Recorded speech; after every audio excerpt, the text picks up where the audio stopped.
Jadi silaturahmi ini saya wawancara sama Mas Sandiaga Uno, Mas Rosan, Mas Gini, ternyata Pak Haritanu, gitu ternyata mereka juga dari bergaul lah mendapatkan banyak peluang.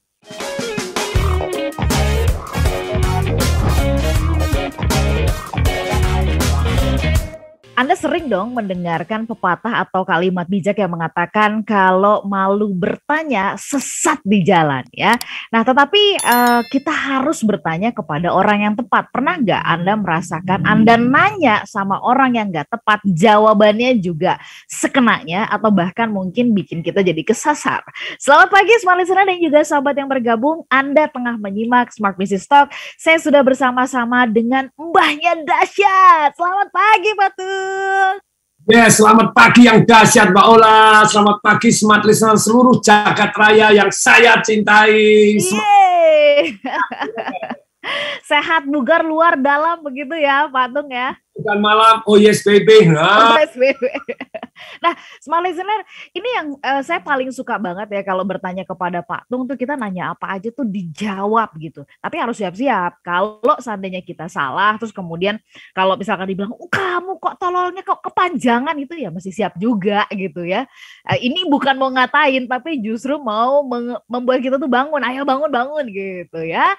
Nah, pagi hari ini kita mau mengajak Anda, bebas Anda boleh bertanya apapun. Jadi Anda bertanya, Pak Tung akan menjawab. Tetapi kita mau mengawalinya dengan 3 pertanyaan paling berpengaruh bagi mereka yang mau berkembang. Bagi mereka yang mau berkembang ya. Jadi buat yang nggak mau berkembang, udah pasti ini nanyanya akan mana ikannya. Biasa kan gitu ya, nggak mau mengkail sendiri, nggak mau menikmati proses sendiri. Oke, 3 pertanyaan paling berpengaruh sepanjang hidupnya Pak Tung yang pernah Pak Tung tanyakan kepada orang-orang hebat.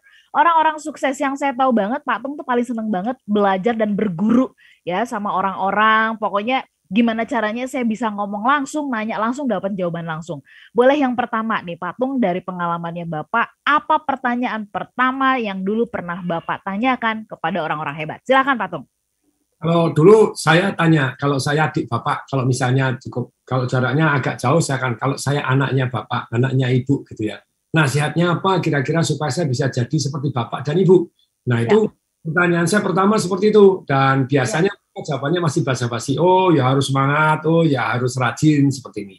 Tapi yang kedua, nah itu pertanyaan saya mulai tajam. Pak, boleh tahu Pak, Bapak dari biasa-biasa kemudian jadi kaya mengerjakan apa?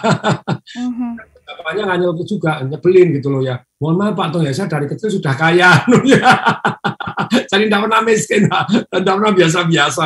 Saya kecil sekolahnya sudah di Inggris Pak Tung. Papa saya jualan tank ke negara, jualan pesawat katanya.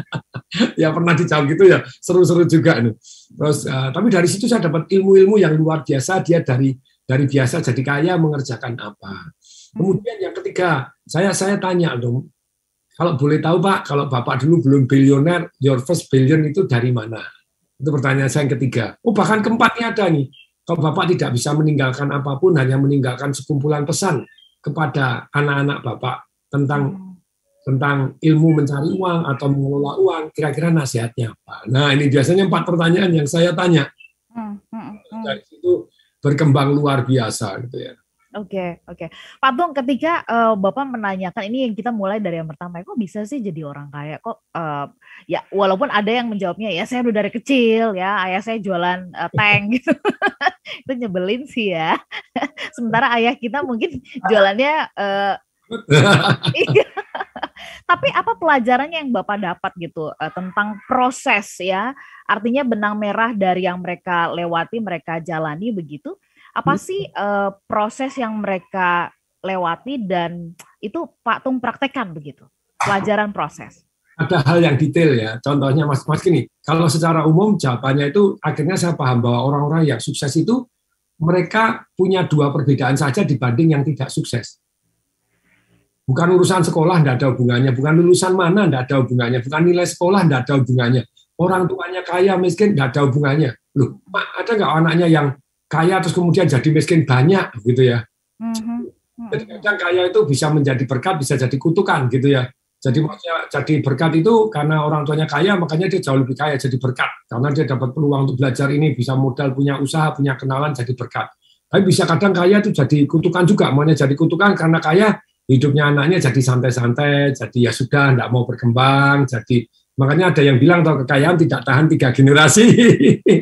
Ya sebetulnya bisa lebih kalau orang dasar luar biasa. Nah, saya pelajarin 2 hal saja yang membedakan orang timpang pendapatan itu, yaitu timpang pengetahuan dan timpang keberanian.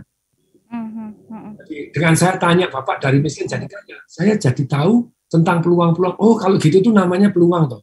Saya beri contoh lah. Satu orang yang saya tanya tadi yang dari kaya jadi kaya banget tadi, nggak pernah miskin dalam hidupnya. Tinggalnya sekarang juga di Pondok Indah, Bukit Golep gitu ya. Jadi waktu saya tanya, jawabannya, Bapak dari kaya jadi kaya banget, apa jawabannya? Jawabannya begini, dulu pada waktu di Kebon Jeruk, jalan panjang, itu jalan belum dibebaskan. Dan kemudian di sini harganya sudah berapa ratus ribu, di sini masih beberapa ribu.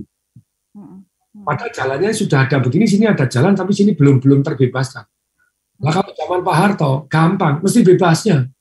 Kok bisa? Tuduh PKI selesai, panggil Pangdam selesai. Zaman dulu kan gitu loh. Oh, kamu PKI ya, enggak mau demi negara, langsung mesti bebas. Jadi dia percaya banget pasti bebas.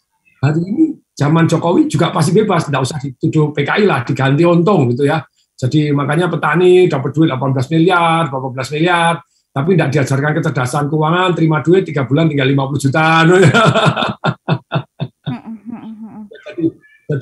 Jadi ada alasannya macam-macam, boleh sih Mas, silahkan. Ada yang beli tanah lagi ya bagus, tapi ada yang langsung beli mobil sedesa, beli mobil semua, boleh nggak boleh. Tapi kalau sabar dikit kan, maksudnya sabar dikit itu apa sih? Ya di deposito aja deh, kalau ngomong goblok-goblokan bunganya untuk beli juga boleh. Ada yang langsung nyumbang bangun masjid boleh. Tapi kalau Anda misalnya Anda ternakan dan setiap bulan nyumbang untuk bangun masjid, masjidnya nggak habis-habis. Anda bisa bangun masjid 1, bangun masjid 2, bangun masjid 3. Nah, tapi intinya kan harusnya belajar kecerdasan keuangan. Tapi kembali lagi, dari situ pada waktu pembebasan jalan itu, kemudian saya tanya, lu kok tahu? Oh, networking. Jadi pengetahuan ini datang sekali lagi dengan namanya berteman. Jadi saya percaya terhadap kata-kata silaturahmi, memperbesar rezeki, dan memperpanjang usia, saya percaya, tapi silaturahmi kepada orang-orang yang tepat, gitu loh. Ada silaturahmi kepada mohon maaf, kayak tadi misalnya, Anda bergaul dengan orang yang tukang minyak wangi, Anda kecipratan, wangi. Anda bergaul dengan preman, Anda ikut jadi preman. Anda bergaul dengan para kiai, Anda dapat wisdomnya para kiai, no. Tapi para kiai yang ngomporin Anda ya terbakar juga, kan gitu loh ya. Jadi hati-hati dekat dengan siapa, jadi dekat dengan orang bijaksana, minimal kecipratan wisdomnya lah gitu. Nah ini sama. Jadi silaturahmi ini saya wawancara sama Mas Sandiaga Uno, Mas Rosan, Mas Gini, ternyata Pak Haritanu gitu, ternyata mereka juga dari bergaul lah mendapatkan banyak peluang. Makanya jadi pengetahuan itu dan peluang banyak didapat dengan silaturahmi. Jadi Anda masih miskin, ya jangan di rumah terus, problem nih. Padahal stay home. Stay home. COVID. Tapi ya Anda bergaul dong, tetap say hi, telepon, WA, bergaul lah dengan orang-orang yang Anda ingin, yang Anda tren. Jadi ingat, beda sekali yang namanya orang tidak bergaul dengan yang bergaul. Dan pergaulannya dengan siapa? Hati-hati loh. Steril kepada satu orang, ya Anda steril. Bergaul dengan orang yang beda pendapat juga boleh. Iya.